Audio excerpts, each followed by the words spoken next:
Good morning all of you. How are you बेटा? क्या हाल है और छुट्टियां कैसी बीत रही हैं? मैं सुविधा शर्मा, हिंदी टीचर आपकी। आज हम पाठ 2 मेरा बचपन मेरी शैतानियां शुरू करने जा रहे हैं। बेटा थोड़ा सा मैं आपको इसके बारे में बता रही हूँ। बचपन की शैतानियों का मजा ही कुछ और है। कभी शाबाशी, कभी डांट, कभी रोना रुलाना, सब कुछ आनंद ही आनंद देता है। सच्चाई तो यह है कि बचपन में स्वर्ग चारों ओर बिखरा रहता है। आप भी जब जब शैतानियां करते होंगे उन्हें याद कीजिए और मुस्कुराइए। प्रस्तुत पाठ में सुर सम्राज्ञी लता मंगेशकर हमें स्वयं अपने बचपन और शैतानियों से परिचित करा रही हैं। आइए देखते हैं एक वानगी। यह पूरा पाठ आपका लता मंगेशकर के बचपन के इर्द गिर्द है। अब मैं आपको इसके विषय में बता रही हूँ समरी के रूप में, मीन्स सार के रूप में।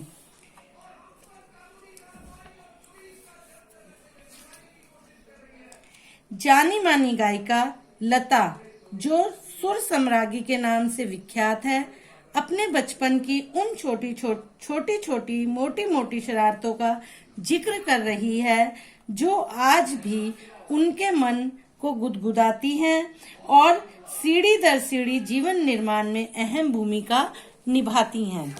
उनके पिता एक नाटक मंडली में काम करते थे। उन्होंने कथक सीखा। उनका उर्दू नाटक ताज-ए-वफा बेहद पसंद किया गया।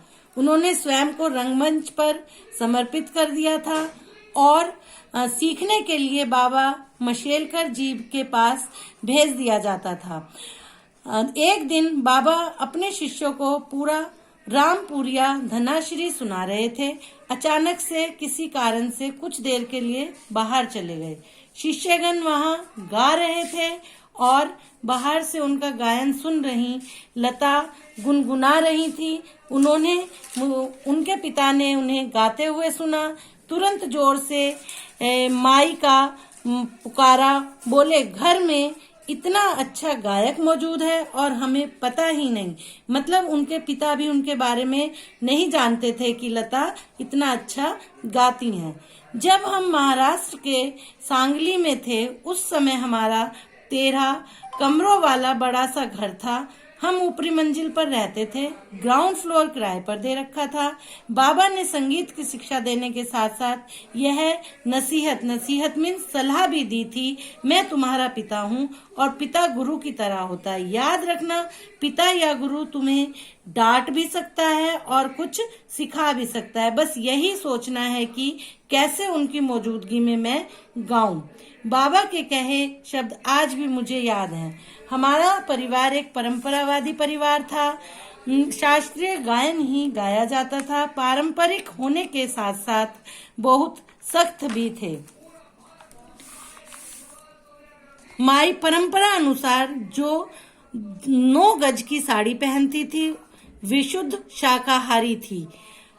बाबा को फिल्में पसंद थी, इसलिए हमें फिल्म देखने का मौका कभी नहीं मिलता था। कलकत्ता थिएटर की मालजी पांडेरकर की मराठी फिल्मों को उनके संगीत और विषय वस्तु के कारण जब तब देखने का मौका मिल जाता था।